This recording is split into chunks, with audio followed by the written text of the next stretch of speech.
In a quiet garden patch full of bright fruits and vegetables, there lived a small, red strawberry named Sunny. Sunny wasn't the biggest strawberry. She wasn't the shiniest or the most perfect looking. But she had something special, a kind heart. Every morning, Sunny would greet her garden friends. "Good morning, tomato." "Hello, lettuce," she'd say with a cheerful wave of her little green leaves.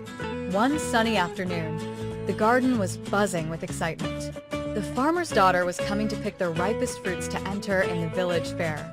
"I hope she picks me," said the biggest strawberry proudly. "I have the juiciest seeds," said another. Sunny looked down at herself. She had a tiny bump and wasn't quite as bright.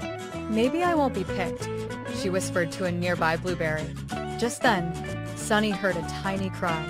It was a baby carrot stuck under a thick vine, struggling to get sunlight. Sunny knew what to do. She stretched her leaves as wide as she could and leaned just enough to let the light through. It wasn't easy, and it meant she might get a little bruised, but the carrot smiled up at her, finally feeling warm. "Thank you," the little carrot whispered. Later that day, the farmer's daughter arrived with a basket. She looked at all the perfect strawberries, but then her eyes fell on Sunny.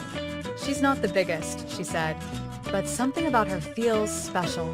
She gently picked Sunny and placed her in the center of the basket.